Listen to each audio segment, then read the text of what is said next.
Stella by Starlight, Chapter 12. Spoon Man's Coming. Saturday morning bloomed bright like, Stella tried to think of a description her teacher would like. A sky full of daylilies. That wasn't so bad, Stella thought. She had turned the paper in to Mrs. Grayson yesterday, who had grunted with approval and given her a grade of C. Stella, relieved, wondered if there would still be a conversation between her teacher and her mother. Mrs. Grayson did not say, and Stella for sure didn't ask. So that afternoon, when Mama told Stella to get Papa's hammer and a few nails and fix some porch planks that had worked loose, she jumped at the chance to be helpful, just in case. "Ouch!" she cried out, putting her thumb in her mouth for the second time that day. Holding the nail was easy. Banging it into the wood was a little trickier. Bap, bap, bap. She finally had a rhythm going, enjoying the sun on her back, when Jojo looked up from slapping whitewash on the front fence. "Looky, Stella," he cried out all of a sudden happily. "Spoon Man's coming." Stella dropped the hammer, swung open the front door, and hollered, "Hey, Mama, the Spoon Man! He's coming up the road! Mama! Come outside quick!" Her mother rushed out to the porch, a bandana on her head, a scrub brush in her hand, and a grudging smile on her face. "Wella, Lordy be! Can we look? Please, Mama, can we look at what he's got?" "Of course, honey girl." Her mother dried her hands on her apron. "I might have even take a gander at his goods myself." Jojo and Stella raced ahead of her. "What you bring me, Spoon Man?" Jojo demanded, meeting the visitor before he even pulled into the yard. "You got candy?" Dusty sniffed suspiciously at the mule pulling the wagon. Spoon Man, whose real name was Terence Oglethorpe, was a large almond-brown man, almost as wide as the wagon itself, his belly ballooning over his belt.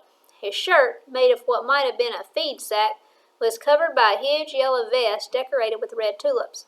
His trousers sported multiple patches of various colors and materials, and his purple velveteen jacket had buttons made from, were those spools of thread? When he greeted them with the tip of his straw hat, with a shimmering blue feather, his huge smile revealed only occasional teeth. Stella could only gape. Spoon Man traveled all over North Carolina, plying curios and cookware, tools and trinkets, and news. Thirsty for information about friends and family and folks from all around, everyone loved Spoon Man's visits. Sometimes he even carried mail and packages, saving folks the cost of stamps. Climbing down ponderously from the wooden buckboard, he tossed Stella and Jojo each a piece of molasses taffy. "Where you been, Spoon Man?" Stella asked, unwrapping the candy. "I'd give anything to travel around like you do. I bet you have all kinds of adventures." Spoon Man leaned back and stretched. "If you think bumping my backside on this hard seat all day long is an adventure, you better rethink, girl." Stella barely heard him. She'd already moved to the rear of his wagon, standing on tippy-toes to better eye the treasures that he kept back there. "Tell your mama I got a pretty little bracelet made of purple glass that I've been saving just for you, Stella," Spoon Man called out. "Only 10 cents. Stella whirled around to her mother, who'd just called up. "Can I, Mama? Can I have it, please?" "Oh, please, Mama. I'll do all my chores for a month without complaining even once." "You'll do that anyway," her mother replied wryly. She turned to Spoon Man. "How you doing, Mr. Oglethorpe? It's been a couple of months since you made it to these parts." "Oh, I be fine, Miss Mills. Been here and there and everywhere, and I got 11 things to show you." "That many, you say?" He made a clumsy bow, hat in hand. "Yours is the first house in Bumblebee that I have the honor to stop at. I brung you some fabric, a bit of thread, a new set of spoons, and a full set of fixing tools for your husband." "Now, you know money's tight, Mr. Oglethorpe," Mama said, tapping her foot, putting on her stern face. "You ain't alone, ma'am. Times is rough all around. This here depression is downright depressing." He gave a hoot and slapped his thigh at his own joke. Mama looked him up and down. Despite his wide girth, his cheeks looked hollow. "You hungry?" she asked. "I ain't had a good meal since I left Raleigh," Spoon Man admitted. "Even my mule is sagging." "I tell you what," Mama said. "I'll send the children round to the neighbors. If everybody brings a little bit of food, why, we'll all have a great supper. You can tell us about your travels, and you could even sell a couple of trinkets while you're at it."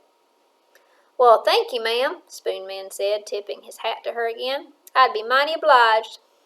Stella, Jojo, run go tell everybody to bring a little potluck if they can. Tell 'em to bring the young'uns, bring the old folks. We're going to have stories and feasting tonight. Lordy, it's what we all need right now. Stella and Jojo didn't have to be told twice. They darted down the road, and by the time they got back, the mule had been fed and tied to a tree near the barn. Spoon Man was sitting on their front porch, and by the magnolia, Dr. Hawkins was helping Papa lay planks of wood across 4 tree stumps. Mama threw a bed sheet over the whole thing, and like magic, it had become a supper table. Then Papa added logs to the fire pit, readying it for a toasty blaze. Spoon Man, Stella noticed, simply sat there and watched the activity around him, sipping from a cup of sweet tea, nibbling Mama's sugar cookies, and burping occasionally. The man was a burper, that was for sure, but Stella knew his turn was coming. He was saving his energy for the storytelling. Nobody in town could hold a candle to the Spoon Man when it came to unfolding a tale. Neighbors started arriving, armed with logs for the fire pit as well as food. Jojo, run get some kindling from the wood pile and stack it here, Papa told him. And be mindful of snakes, boy. They like to sleep up under them logs. You wake 'em up, they ain't gonna be happy. Jojo, with Dusty at his heels, was back in a blink with a handful of twigs. Papa took them, saying, More, boy, we need lots, bigger pieces. Take your time, and sent Jojo off again. He took a seat beside Spoon Man. Jojo and the dog disappeared once more. How much kindling did Papa need? Stella wondered. She figured it out. Papa was keeping Jojo out of everyone's way for a little while, because he was fixing to say something to Spoon Man he didn't want Jojo to hear. She quietly lowered herself to the middle step and pretended to pick a splinter from the bottom of her foot. Spoon Man wasted no time getting to the point. So I hear tell y'all got some clan worries here in Bumblebee. Stella's father's eyebrows arched. I reckon that kind of news travels fast. Spoon Man leaned forward. Even a one-legged rumor gets around after a while, he said with a chuckle, and this one was wearing speed skates. What you been hearing? Stella's father asked. Stella watched out of the corner of her eyes. Spoon Man chomped down on his 3rd cookie and covered his mouth to stifle another burp. Well, everywhere I go, folks is hungry. Crops failing, cows coming up dry, bosses ain't paying. The way I see it, people be looking for change, for something to believe in. Dr. Hawkins came up and poured himself some tea from the enamel pitcher Mama had placed on a fruit crate, then joined Papa and Spoon Man. Well, we all know about the election coming up next month, he said. Everybody says Franklin Delano Roosevelt is going to be in the White House. Folks sick of Hoover, that's for sure, Spoon Man said. I sure would like to cast my vote, Papa added. Stella set ramrod straight. What? Now you know they don't want us to vote, Spoon Man chided, tipping his chair back on 2 legs. Maybe that's why they all of a sudden wearing the bed sheets off their clotheslines again. Look, I'm not looking for trouble. I just think I ought to be able to vote, her father said evenly. What for? Mr. Bates asked, coming up to the porch, taking his time as he climbed with his crutch. He'd contracted polio a few years back, the only person in town who had, as far as Stella knew. She scooted to the far side of the steps to give him room and began rubbing each of her toenails clean with a little bit of spit, hoping she'd stay unnoticed. Won't make no difference nohow. Won't put a nickel in your pocket or a biscuit on your table, Spoon Man argued reasonably. It would to me, her father replied stubbornly. I live in this country and I ain't no slave, and dadgummit, I ought to be allowed to vote. Dr. Hawkins swirled his tea around and gazed into the bronze liquid. Jonah, I've looked into this. You know they've gone and set up these poll taxes. I know. And a literacy test about the Constitution you gotta pass. Stella's father set his jaw. I know all that. Get ready for questions like how many bubbles in a bar of soap or how many wrinkles in an elephant's trunk, Spoon Man said. Stella noticed that not one of the men even smiled. This was dead serious. And the KKK? They got a report of any colored person who tries to register to vote. You want that hammer hanging over your family? Mr. Bates's face went angry. You already got them burning crosses practically in your backyard." Her father looked to the distance, out across the pond. "Sometimes I just get tired of bowing down and giving up, you know." It was Dr. Hawkins who nodded in agreement. He placed a hand on Papa's broad shoulder, but then he added, "You know, Jonah, sometimes it's best to wait till times get better." "And when will that be?" Stella hunkered over her toes. She knew none of them had an answer. Chapter 13. Sweet Potato Pie and Fried Green Tomatoes. Jojo came staggering back, this time with a pile of kindling higher than his head. Stella hopped up to help him. "Anything else you need me to do?" she asked her father once she'd piled the kindling up by the logs. "Go see if you can help your mother. Don't know what made the wife plan this all sudden like," he grumbled. In the kitchen, Stella hardly knew where to begin. Mama was already a whirlwind of activity. One moment she was bent over a boiling kettle, then turning meat in a sizzling pan, then hovering by the table as she baked, battered, and tossed several different foods, seemingly all at once. With flushed cheeks and sweaty face, she at last looked up and grinned. "I'm loving this, you know," she told Stella, pausing to take a sip of lemonade.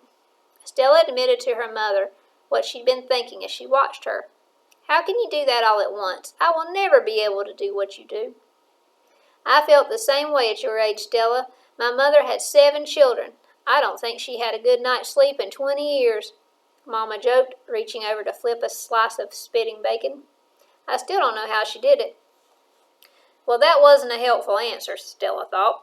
Her mother must have sensed it, for she added, "Don't worry, honey girl. Things fall into place when they should." Well, that wasn't helpful either.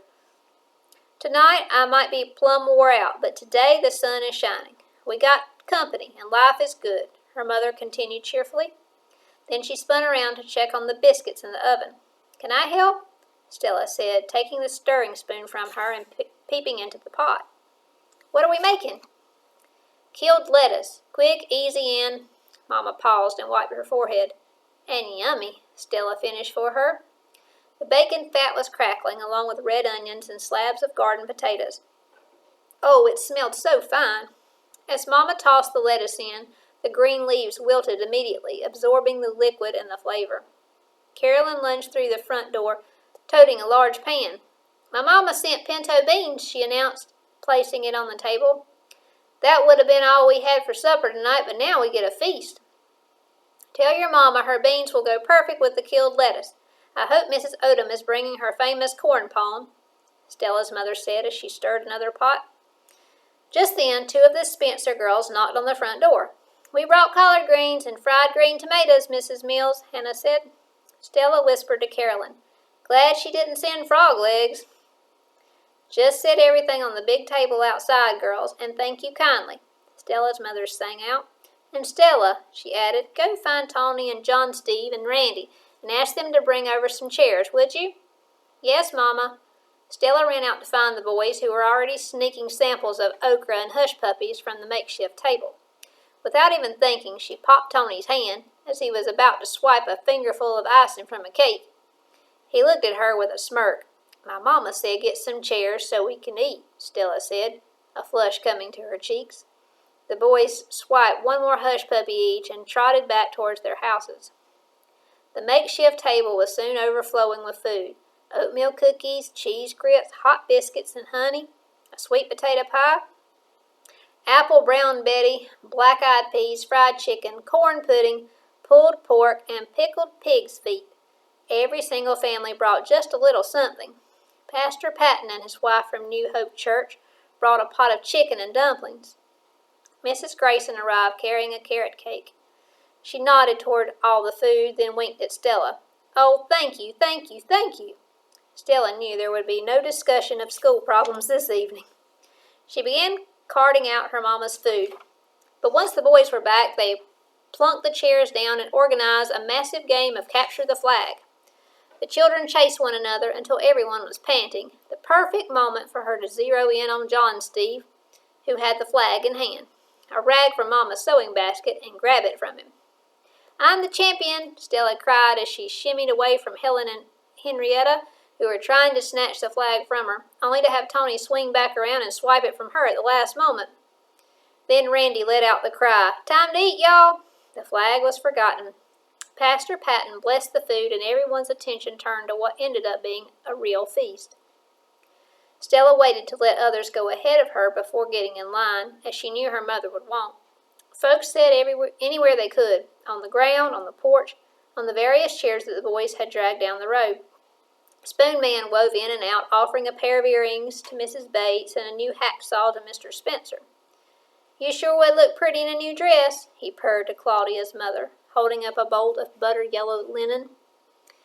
"Even got enough here so you can make a dress for little Claudia, too. $1 for 2 yards. You can't get this at the general store." Mrs. Odom frowned and fretted, fingering the soft fabric, but finally pulled out 4 quarters from a knotted handkerchief. After most folks had been served, Stella picked up a plate, relieved that the boys had left a few hush puppies.